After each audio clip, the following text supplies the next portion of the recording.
Morning mga katits. Dito naman tayo sa site Luzon, Visayas, Danao, lahat mga treasure hunting. Dito naman kami sa site, pinakita si Kuya ang marka. Yung nakikita natin ang takip. Ganun ang klase ng takip. Nakikita natin yun mga katits, yun siya.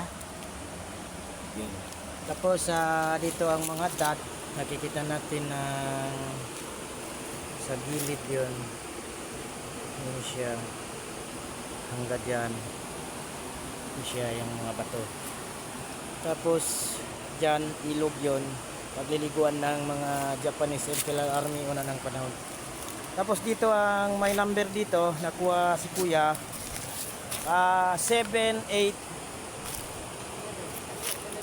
7-8 by 4 pa yan dito, pero dyan na sa baba yung siguro ang number sa bato kasi sa gilid yan, dyan siya nakatago. Yan mga katits yun. Tapos nakita natin sa gilid, sapa yun, malaki ng sapa, yun siya. Tapos nakikita natin dito, ganito ang sistema yun. Yun, para nang hagdanan yun, nakikita natin dyan, hanggang dyan.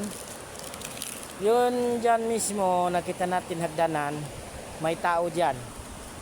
Sabihin dito mismo, positive ang area, si Kuya dito, ang marka.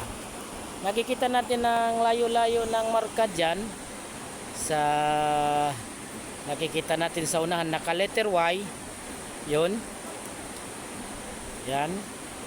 Tapos yun dyan ang item ng isa, nakita natin dyan mismo sa lugar, yun siya. Nakita natin ang sapa lahat, ganun ang waterfall.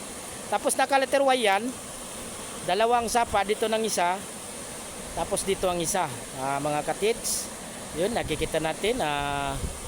Madaming mga salamat. Yun nakikita ng video namin dito sa Mindanao site. Yun nakikita natin nakaukit-ukit lahat sa bato. Yun nakikita nakasulat daw. Punta tayo mga katits ha. Yun. Yan. Dito tayo sa gilid, nakikita natin ang bato. Gandang mga sign nakaturo mga katits. Yun siya. Yan. Nakikita natin ang bato. Yan. Yun siya. Tapos, yun may nakita tayo. Yun. Sa gilid. Yung nakamarka yan. Yan ang sabi niya sa puno ng kahoy yan mga katits. Sa puno ng kahoy. Malaki. Ibig sabihin, yun mismo ang kahoy mga katits. Sinuturo niya. Yun Yan. Yun. Kasi nakikita natin yan. Puno ng kahoy yan mga katits, yan. Luma ng kahoy. Tapos dito ang item isa, mismo sa lugar.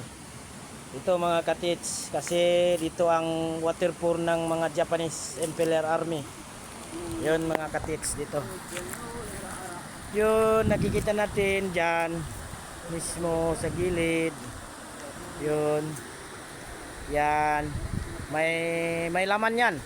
Dito, nakikita natin kanina yan.